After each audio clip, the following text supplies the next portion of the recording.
Olá! Hoje iremos falar sobre respiração celular. O nosso grupo é composto por Débora Teixeira, Ellen Aisha, Isaac Vinícius, Júlia Riane, Kívia Teixeira e Luana Vitória. O nosso trabalho ficará dividido em conceito de respiração celular, tipos de respiração celular, etapas de respiração celular e a conclusão. A respiração celular é um processo bioquímico organizado em etapas, pelo qual o organismo obtém energia, para então poder realizar suas atividades. Esse processo ocorre graças às reações de quebra das ligações entre as moléculas. Na respiração celular, a energia é obtida por meio da oxidação da molécula orgânica, liberando então energia, que na maioria das vezes a molécula orgânica vai ser a glicose. Parte da energia produzida nesse processo é armazenada na forma de molécula de adenosina trisfosfato e parte é liberada na forma de calor. Existem dois tipos de respiração celular, a aeróbica e a anaeróbica. A respiração aeróbica é o tipo de respiração que ocorre com a participação de oxigênio, sendo assim o tipo de respiração mais utilizado por seres vivos para a produção de ATP. Ela possui três etapas básicas: a glicose, o ciclo de Krebs e a fosforilação. A respiração anaeróbica não necessita do gás oxigênio para a produção de ATP. É utilizado principalmente por bactérias que não são tolerantes ao oxigênio, sendo elas chamadas de anaeróbias obrigatórias e também são usadas pelas anaeróbias facultativas. A principal forma de produção de ATP acontece por meio da fermentação. Os três estágios da respiração celular são a glicólise, o ciclo de Krebs e a fosforilação oxidativa. Durante cada estágio, ocorrem várias reações químicas que formam o processo geral da respiração celular. A glicólise é um processo bioquímico em que uma molécula de glicose é quebrada em duas moléculas menores de ácido pirúvico ou piruvato, liberando energia. É a primeira etapa do processo de respiração celular, que ocorre no hiloplasma celular. O processo de glicólise ocorre em uma sequência de 10 reações divididas em duas partes. A primeira etapa vai até a formação de duas trioses e se caracteriza pelo gasto de duas moléculas de ATPs. Já na segunda etapa, ocorre a utilização das moléculas de triose com o objetivo de produzir 4 ATPs, além da produção de NADH. Etapas da glicólise. A primeira etapa é conhecida também como fase preparatória ou fase de investimento e consiste em 5 reações. Na primeira, ocorre a fosforilação da molécula de glicose, em que ela recebe fosfato proveniente da molécula de ATP, formando glicose 6-fosfato. A molécula de glicose 6-fosfato sofre um arranjo e forma frutose 6-fosfato. Outra molécula de ATP fornece fosfato à molécula de frutose 6-fosfato, dando origem à frutose 1,6-disfosfato.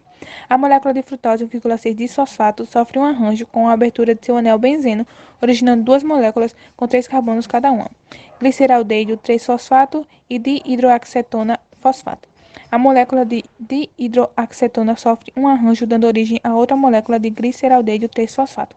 Ao final da primeira fase, houve apenas gasto de energia com a conversão de duas moléculas de ATP em ADP. Aqui nós temos um esquema que representa a formação dessa primeira etapa. A segunda etapa também é conhecida como fase de lucro ou compensação energética. Ocorre o ganho energético e também é constituída por 5 etapas. Duas moléculas de NAD+, são reduzidas em duas moléculas de NADH com os elétrons provenientes da oxidação de gliceraldeído 3-fosfato em 1,3-disfosfoglicerato.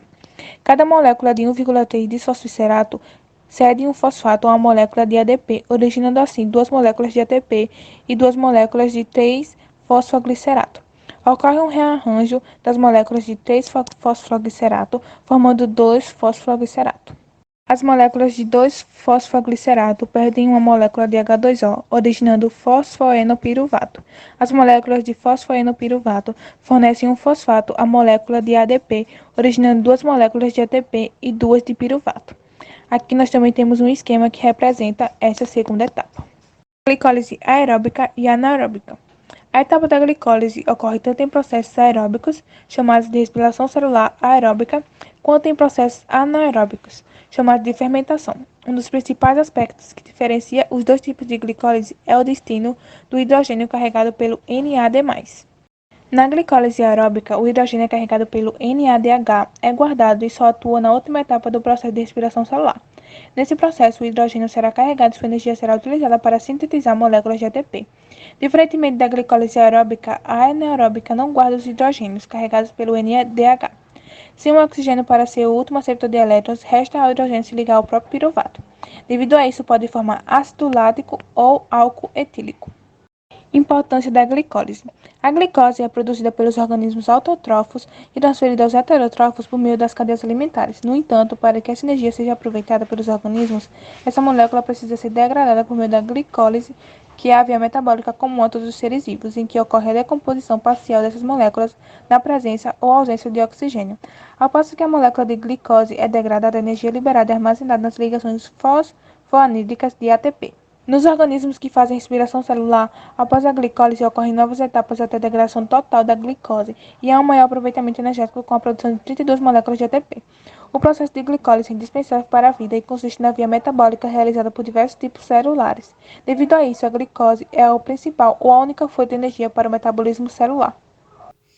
A segunda etapa da respiração celular é o ciclo de Krebs, também conhecido como ciclo dos ácidos tricarboxílicos ou ciclo do ácido cítrico.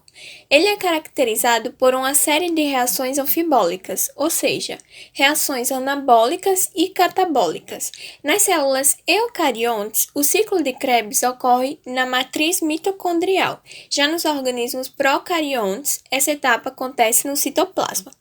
Como durante esse ciclo vai ocorrer muitas reações, o mais importante é sabermos os componentes formados e liberados durante essas etapas. O ciclo de Krebs se inicia com uma etapa preparatória, chamada de oxidação do piruvato. Os piruvatos, formados lá na etapa da glicólise. Eles irão perder um carbono e a coenzima A irá se ligar a eles, formando o acetil com a coenzima A, ou acetil-CoA, essencial para se ter o início do ciclo de Krebs propriamente dito. O acetil-CoA com 2 carbonos, formado na oxidação do piruvato, irá se ligar aos 4 carbonos do oxalacetato, que é o produto final do ciclo de Krebs, para formar o citrato de 6 carbonos. O citrato vai ser transformado no seu isômero, isocitrato. Após essa etapa, será liberado gás carbônico e ocorrerá também a formação de um NADH. Esses NADH e FADH, que serão produzidos durante o ciclo de Krebs, serão utilizados posteriormente na cadeia respiratória. Com a liberação do gás carbônico, o próximo composto do ciclo de Krebs terá apenas 5 carbonos, e então será liberado mais gás carbônico e se formará mais um NADH. No ciclo de Krebs também será formado um ATP, a partir de um ADP que se une a um fosfato inorgânico. Mais etapas adiante, com mais compostos formados, terá também a formação de um FADH, que é um composto muito parecido com o NADH. E ele carrega consigo, assim como na ADH, muita energia, que será utilizada lá na cadeia respiratória. Também ocorrerá a formação de mais um NADH. Ao fim do ciclo de Krebs, o oxalacetato será gerado novamente, o que dá exatamente a ideia de ciclo, pois o produto final, que é o oxalacetato, sempre será utilizado no início do ciclo, com o acetil-CoA. Dessa forma, durante o ciclo de Krebs serão produzidas 6 moléculas de NADH, 2 moléculas de FADH2, 2 moléculas de ATP e serão liberadas 4 moléculas de gás carbônico. Tudo isso levando em consideração que ocorrerá para 2 piruvatos, ou seja, todo o saldo do ciclo será multiplicado por 2. A terceira etapa da respiração celular é a cadeia respiratória. A cadeia respiratória ocorre dentro das cristas mitocondriais e é a etapa com maior produção de ATP, chegando a produzir no final uma quantidade máxima de 36 ATPs para as células eucariontes e 38 para as procariontes. Mas como ocorre esse processo de transporte de elétrons? Na membrana interna da mitocôndria, há as proteínas, que vão ser por onde o NADH e o FADH vão passar atraídos pelo oxigênio, que é o aceptor final dos elétrons. Como essas moléculas são carregadas de elétrons, quando elas passam pelo complexo proteico, elas liberam prótons, íons de hidrogênio, que são expelidos para a parte externa entre as duas membranas, certo?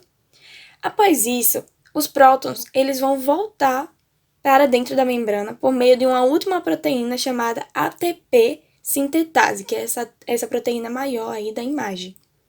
A energia liberada nesse processo é usada para fosforilar ADP, levando à formação de ATP, ou seja, nessa última etapa, nessa última proteína, irá ser encontrado mais um fósforo para o ADP produzido, assim formando o ATP. Na cadeia respiratória também há a produção de água, quando os íons de hidrogênio encontram o oxigênio, que é o aceptor final de elétron, certo? Além disso, as moléculas de NADH e FADH têm quantidade de produção de ATP diferentes, sendo o NADH produtor de 3 ATPs e o FADH produtor de 2 ATPs. Concluindo, a respiração celular é um processo bioquímico utilizado pelos organismos visando a obtenção de energia. A respiração celular é necessária para manter o funcionamento do corpo e há 2 tipos de respiração celular: a aeróbica, que utiliza oxigênio na produção de ATP, e a anaeróbica, que não utiliza oxigênio na produção de ATP. Também concluímos que os 3 estágios da respiração celular são a glicose, a primeira etapa, que é o processo bioquímico em que a molécula de glicose é quebrada em 2 moléculas menores de ácido, liberando energia. O ciclo de Krebs, segunda etapa, refere-se a uma série de reações anfibólicas. E a fosforilação oxidativa, última etapa, onde os elétrons passam de uma molécula para outra. E a energia liberada durante essa transferência é usada para formar um gradiente eletroquímico.